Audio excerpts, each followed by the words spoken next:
Welcome to the Beauty Ninjas Mask Monday. Mama gave me this shirt. She was actually at the game when they won, and she brought that back for me. So thank you, Mom. Oh, and before I start, I had gotten this. I just had it in my hand. I had gotten this. Okay, hold on. So this is the Ori Body Nourishing Body Scrub I got from Lady Lori in a friend mail. And I used half the bottle. I squeezed it onto one of my soft strawberry sponges. It feels gritty, but the grit turns into soap. And when you put it on a sponge, it lathers up really nice and it dissolves. So you really don't feel like a harsh exfoliation. My skin feels so good though. And it makes your body smell like a very fancy perfume. So, ooh, thank you so much, Lori, for giving this to me. I really like it. And it's not going to last long. So anyways, I'm fashionably late, which, let's cut the bullshit. I'm just late. I had a lot to do this week, so I just got back from a doctor's visit, and tomorrow I have to go again, surprisingly. And then I have to go, well, actually I'm going to go to my dad's and then to the doctor's. Okay, so I got this from Gracie. This is a collagen hydrogel gold mask, and I am going to be talking about my recovery in this video. This is a part of the addiction series. This is not just a regular mask Monday for me. Ooh, it feels like paper.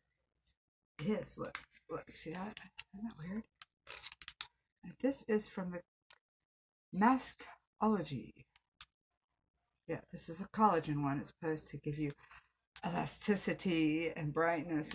Give it all to me, bitch. Come on, seriously. I'm like, seriously. I'm gonna be 47 this year. Okay, so it's not too drippy. I like that. Oh, it smells good. It smells really good. I like how they did this. Oh, well. This is weird. Okay, well, let me just go ahead and put on the first part, which is the eye part and the nose, and hoping that the bottom part is the mouth, because it looks like I got two eye parts. Oh my god, that's gonna be so weird. Okay, I got it the wrong way. It's this way. Oh, this is a weird one. Like, really, this is a weird one. I've never done one like this, except for like the 111 skin, that really expensive one that nobody likes. I've got those. I got a lot of those. But I mean, I'll use them. I look like Iron Man when I wear them, but I'll use them. Okay, there's that one. Oh, how is this supposed to work? Because it does look like I got two eyepieces. Or am I wrong? Oh, okay. It's right. It's we're on track here, I think. It's really glitchy. But I like how it's packed like that. Oh. Oh, this feels so freaking good. Oh, I might have to look. Thank you, Gracie. I like it, and I haven't even finished it yet. Anyways, the last time I was talking about, I just got out of this facility, right? And I got into this house with two roommates. And one of them had been there for like 8 months. She had gotten a sanction or something. And one of them was just there for 2 months. I felt like the other one, she was like this real big girl, and she was a total bully. She was a slob. We got in a lot of problems because of that, because I'm OCD. I'm out, from being homeless and not having a phone, being able to smoke, talk to people for like 3 months. I'm like really like, okay, I'm going to do this. I'm going to do this. And if it doesn't work, it's y'all's fault. But I'm going to do this sincerely. I'm going to, do everything that I'm supposed to in the program to get this going. I'm tired. Okay. So, I go into this house and I'm really grateful. All I had was a cardboard box and a bed and a bed sheet. I had a cover that one of the counselors gave me before I was released. Oh, there goes my cigarette just burning away. Yes, I do smoke and curse, so most of y'all already know. So I get into this house, and me and her aren't getting along. The other one, she's not there all the time. She's got a girlfriend. Well, she's seeing someone. You're not allowed to date when you're in treatment unless you've been in there for a long time. You get special permission and shit like that. We'll go about that as further as we go along, because I met Tracy when I was in treatment.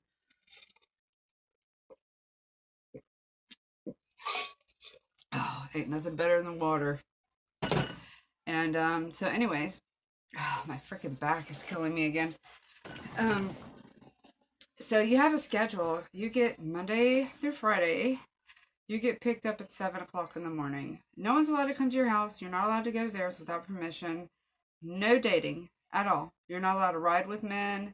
You know, if you're seen out with a guy, unless you just said hi to him because he was happened to be in the same store as you, it's one thing. But this is a recovery town, and you will be held accountable. So there are eyes everywhere. People you don't even know you, and they will tell if you've been seen as having a dinner with somebody or dressed the wrong way, because you do have a dress code.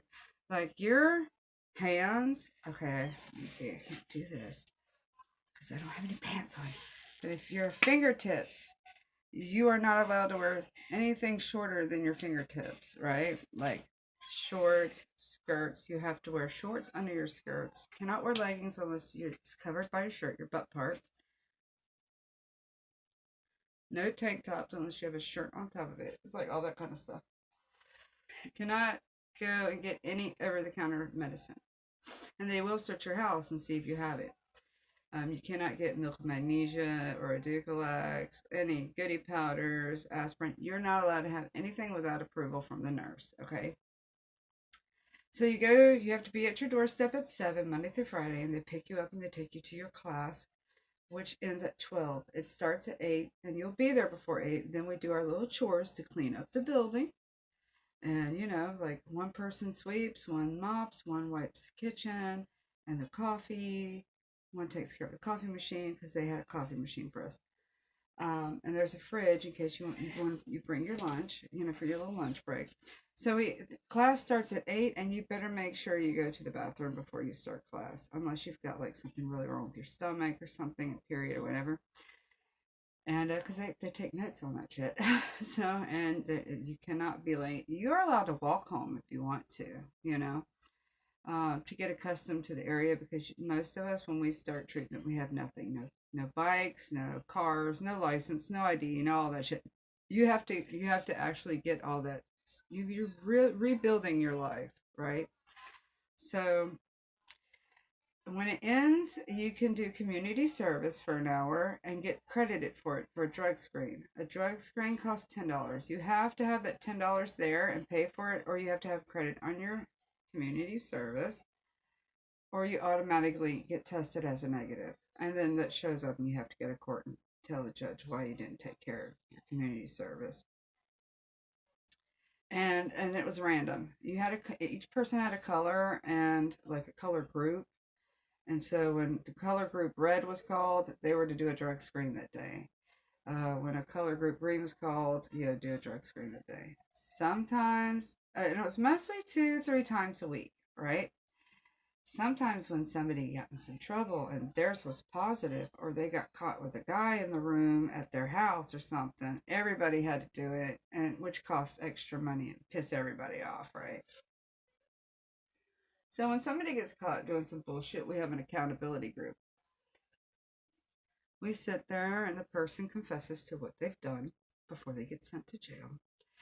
And we had one time where somebody wanted to put meth in our coffee pot at the treatment, so they got rid of our coffee pots.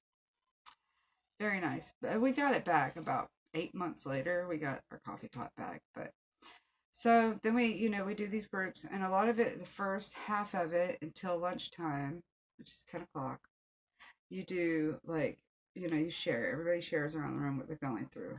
And the second part, and people give their feedback on that. All right. The second part was what really was good for me was the activities. Like you had to take magazines and clip out like collages of how you saw your life in 5 years, and stuff like that. And then you have twice a week some time with your counselor, and you set goals, which for me was my license, because I had 3 DUIs, and one of them was because I was crack-a-lacking, so it was a drug DUI. And so that was the first goal we set. And then you could make a request to go home for a holiday or something, or for like you want to spend time with your parents, or if your parents want to come to town and eat lunch with you. You can make a request for that, which does not mean it'll be approved. They have a treatment team every Friday after group is over, and we go home for the weekend. And then they see your progress, your growth, and everything. So the first day I went there, I went to this group and I told everybody my name, because you have to introduce yourself when you're new and why you're there and what you did. And I just said, I used to walk the streets and sell my body and steal stuff and, ruined my family and, lived in, abandoned houses. And they're like so stunned that I could just sit there and say, you just sit there and say that like it's, and I'm like, no, I'm sitting here telling the truth. That's the first part of this program, is to be honest. And this is what I'm, telling you. It's not pretty. You might not like what you hear, but it is what it is. And I'm here to change that, right? So they told me the first thing you have to do is find a sponsor. Okay. And I have to go, I'm not allowed to get a job yet. I have to go to 30 meetings. I have to go to 90 meetings in 90 days. So that means I have to go to a meeting every single day, and I'm not allowed to take rides. I have to walk. I can only take rides from the women that were on my call list that have been in recovery for a long time. And so that's what I did. I went to 90 meetings in 90 days. And then they want to see if you can get to your job. Can you walk to your job? What time is your job? Where is your job? Like, you can't work at convenience stores. They sell alcohol. It's triggering. You can't work at bars and stuff like that. So that was a really big struggle for me. And the biggest struggle was I couldn't find a sponsor. Like, at the end of the meetings, they would say, if you're willing and able to be a sponsor, please raise your hand. And I raised my hand every time. If they raised their hand, I would go straight to them and get the phone number, and I'd call them, and no one wanted to be my sponsor. So I was kind of struggling there, right? So the sponsor is there to suggest you on your daily life activities. You check in with them every day. You say, hey, how you doing? I just, today was good. I'm a little tired or a little aggravated, or, oh, I'm having a great day. Whatever. That's what you say to them. And then they start giving you like activities to do on your free time relating to the big books of Alcoholics Anonymous. And how I got my sponsor, when I finally got my sponsor in my job, I'll tell y'all in the next video. But right now, I'm like, I don't want to take this mask off. It feels so good. But I know you can't save it. It won't act the same the next time. I know that. The gel ones are typically like that. This one's soaked in pretty good. I don't even feel like barely a leftover, but it just felt so good.